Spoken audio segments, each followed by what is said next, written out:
Chapter 6. On that night could not the king sleep, and he commanded to bring the book of records of the Chronicles.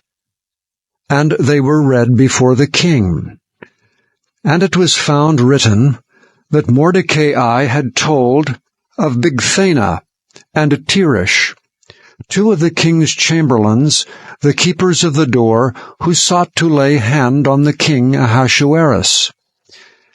And the king said, What honor and dignity hath been done to Mordecai for this?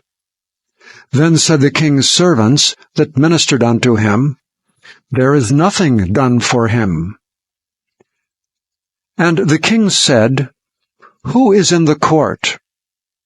Now Hanan was come into the outward court of the king's house, to speak unto the king to hang Mordecai on the gallows that he had prepared for him.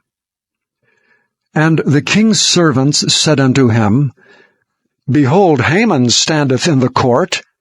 And the king said, Let him come in. So Haman came in, and the king said unto him, What shall be done unto the man whom the king delighteth to honor? Now Haman thought in his heart, To whom would the king delight to do honor more than to myself? And Haman answered the king, For the man whom the king delighteth to honor, let the royal apparel be brought, which the king useth to wear, and the horse that the king rideth upon, and the crown royal that is set upon his head. And let this apparel and horse be delivered to the hand of one of the king's most noble princes, that they may array the man with all whom the king delighteth to honor, and bring him on horseback through the street of the city, and proclaim before him, Thus shall be done to the man whom the king delighteth to honor. Then the king said to Haman, Make haste, and take the apparel and the horse, as thou hast said, and do even so to Mordecai the Jew, that sitteth at the king's gate. Let nothing fail of all that thou hast spoken. Then took Haman the apparel and the horse, and arrayed Mordecai, and brought him on horseback through the street of the city, and proclaimed before him, Thus shall it be done unto the man whom the king delighteth to honor. And Mordecai came again to the king's gate. But Haman hasted to his house mourning, and having his head covered. And Haman told Zeresh his wife and all his friends everything that had befallen him. Then said his wise men and Zeresh his wife unto him, If Mordecai be of the seed of the Jews, before whom thou hast begun to fall, thou shalt not prevail against him, but shalt surely fall before him. And while they were yet talking with him, came the king's chamberlains, and hasted to bring Haman unto the banquet that Esther had prepared. Chapter 7. So the king and Haman came to banquet with Esther the queen. And the king said again unto Esther on the second day at the banquet of wine, What is thy petition, Queen Esther? And it shall be granted thee. And what is thy request? And it shall be performed even to the half of the kingdom. Then Esther the queen answered and said, If I have found favor in thy sight, O king, and if it please the king, let my life be given me at my petition, and my people at thy request. For we are sold, I and my people, to be destroyed, to be slain, and to perish. But if we had been sold for bondmen and bondwomen, I had held my tongue, although the enemy could not countervail the king's damage. Then the king Ahasuerus answered and said unto Esther the queen, Who is he, and where is he that durst presume in his heart to do so? And Esther said, The adversary and enemy is this wicked Haman." Then Haman was afraid before the king and the queen. And the king, arising from the banquet of wine in his wrath, went into the palace garden. And Haman stood up to make request for his life to Esther the queen, for he saw that there was evil determined against him by the king. Then the king returned out of the palace garden into the place of the banquet of wine, and Haman was fallen upon the bed whereon Esther was. Then said the king, "Will he force the queen also before me in the house?" As the word went out of the king's mouth, they covered Haman's face. And Harbona, one of the chamberlains, said before the king, "Behold also the gallows 50 cubits high, which Haman had made for Mordecai, who had spoken good for the king, standeth in the house of Haman." Then the king said, "Hang him thereon." So they hanged Haman on the gallows that he had prepared for Mordecai. Then was the king's wrath pacified. Chapter 8. On that day did the king Ahasuerus give the house of Haman the Jews' enemy unto Esther the queen. And Mordecai came before the king, for Esther had told what he was unto her. And the king took off his ring, which he had taken from Haman, and gave it unto Mordecai. And Esther set Mordecai over the house of Haman. And Esther spake yet again before the king, and fell down at his feet, and besought him with tears to put away the mischief of Haman the Agagite, and his device that he had devised against the Jews.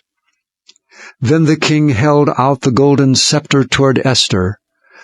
So Esther arose and stood before the king, and said, "If it pleases the king, and if I have found favor in his sight, and the things seem right before the king, and I be pleasing in his eyes, let it be written to reverse the letters devised by Haman, the son of Hammedatha the Agagite, which he wrote to destroy the Jews which are in all the king's provinces. For how can I endure to see the evil that shall come upon my people? Or how can I endure to see the destruction of my kindred?"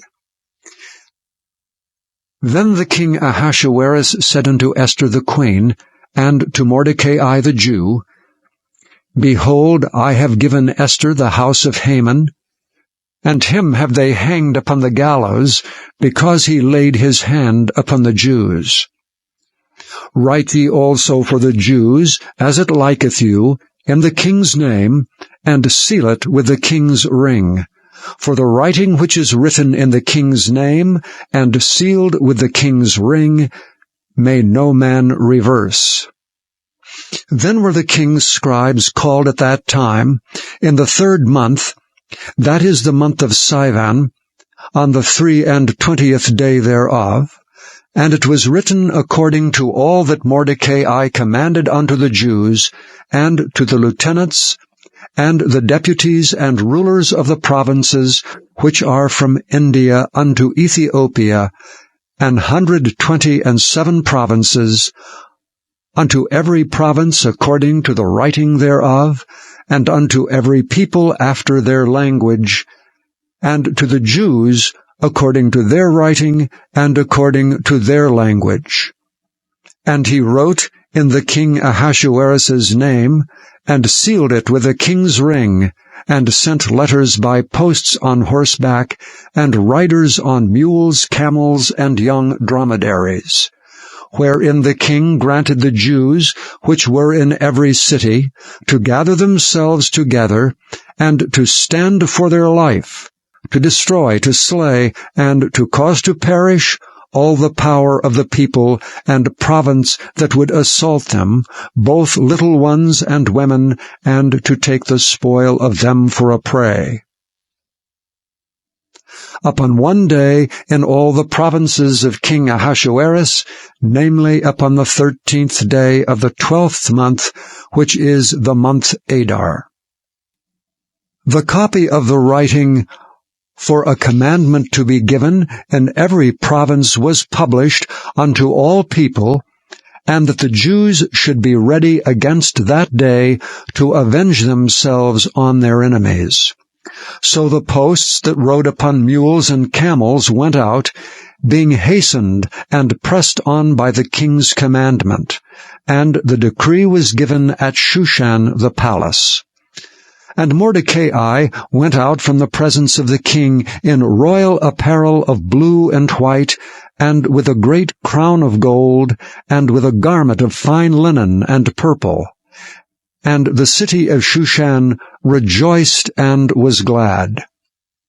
The Jews had light and gladness, and joy and honor.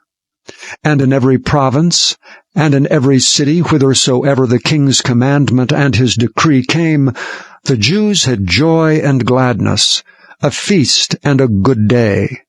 And many of the people of the land became Jews, for the fear of the Jews fell upon them. Chapter 9. Now in the 12th month, that is the month of Adar, on the 13th day of the same, when the king's commandment and his decree drew near to be put in execution, in the day that the enemies of the Jews hoped to have power over them, though it was turned to the contrary, that the Jews had rule over them that hated them, the Jews gathered themselves together in their cities throughout all the provinces of the king Ahasuerus, to lay hand on such as sought their hurt, and no man could withstand them, for the fear of them fell upon all people. And all the rulers of the provinces, and the lieutenants, and the deputies, and officers of the king helped the Jews, because the fear of Mordecai fell upon them.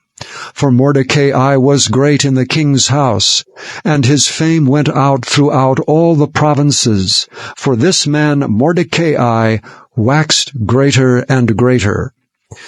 Thus the Jews smote all their enemies with the stroke of the sword, and slaughter and destruction, and did what they would unto those that hated them.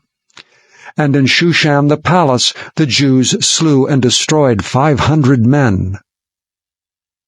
And Parshandatha, and Dalphon, and Aspatha, and Poratha, and Adalia, and Aradatha, and Parmashta, and Arasai, and Aradai, and Vajezatha.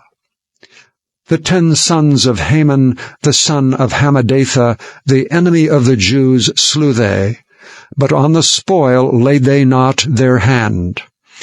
On that day the number of those that were slain in Shushan the palace was brought before the king. And the king said unto Esther the queen, The Jews have slain and destroyed 500 men in Shushan the palace, and the 10 sons of Haman. What have they done in the rest of the king's provinces? Now what is thy petition, and it shall be granted thee, or what is thy request further, and it shall be done? Then said Esther, If it please the king, let it be granted to the Jews which are in Shushan to do tomorrow also according unto this day's decree, and let Haman's 10 sons be hanged upon the gallows. And the king commanded it so to be done. And the decree was given at Shushan, and they hanged Haman's 10 sons. For the Jews that were in Shushan gathered themselves together on the 14th day also of the month Adar, and slew 300 men at Shushan. But on the prey they laid not their hand. But the other Jews that were in the king's provinces gathered themselves together, and stood for their lives, and had rest from their enemies, and slew of their foes 75,000, but they laid not their hands on the prey, on the 13th day of the month Adar. And on the 14th day of the same rested they, and made it a day of feasting and gladness. But the Jews that were at Shushan assembled together on the 13th day thereof, and on the 14th thereof, and on the 15th day of the same they rested, and made it a day of feasting and gladness. Therefore the Jews of the villages that dwelt in the unwalled towns made the 14th day of the month Adar a day of gladness and feasting, and a good day, and of sending portions one to another. And Mordecai wrote these things, and sent letters unto all the Jews that were in all the provinces of the king Ahasuerus, both nigh and far, to establish this among them, that they should keep the 14th day of the month Adar, and the 15th day of the same yearly, as the days wherein the Jews rested from their enemies, and the month which was turned unto them from sorrow to joy, and from mourning into a good day, that they should make them days of feasting and joy, and of sending portions one to another, and gifts to the poor. And the Jews undertook to do as they had begun, and as Mordecai had written unto them, because Haman the son of Hammedatha the Agagite, the enemy of all the Jews, had devised against the Jews to destroy them, and had cast pur, that is the lot, to consume them and to destroy them. But when Esther came before the king, he commanded by letters that his wicked device, which he devised against the Jews, should return upon his own head, and that he and his sons should be hanged on the gallows. Wherefore they called these days Purim, after the name of Pur. Therefore, for all the words of this letter, and of that which they had seen concerning this matter, and which had come unto them, the Jews ordained and took upon them, and upon their seed, and upon all such as joined themselves unto them, so as it should not fail, that they would keep these 2 days according to their writing, and according to their appointed time every year, and that these days should be remembered and kept throughout every generation, every family, every province, and every city, and that these days of Purim should not fail from among the Jews, nor the memorial of them perish from their seed. Then Esther the queen, the daughter of Abihail, and Mordecai the Jew, wrote with all authority to confirm this second letter of Purim. And he sent the letters unto all the Jews, to the 127 provinces of the kingdom of Ahasuerus, with words of peace and truth, to confirm these days of Purim, in their times appointed, according as Mordecai the Jew and Esther the queen had enjoined them, and as they had decreed for themselves and for their seed the matters of the fastings and their cry. And the decree of Esther confirmed these matters of Purim, and it was written in the book. Chapter 10. And the king Ahasuerus laid a tribute upon the land, and upon the isles of the sea, and all the acts of his power, and of his might, and the declaration of the greatness of Mordecai, whereunto the king advanced him, are they not written in the book of the chronicles of the kings of Media and Persia? For Mordecai the Jew was next unto King Ahasuerus, and great among the Jews, and accepted of the multitude of his brethren, seeking the wealth of his people, and speaking peace to all his seed.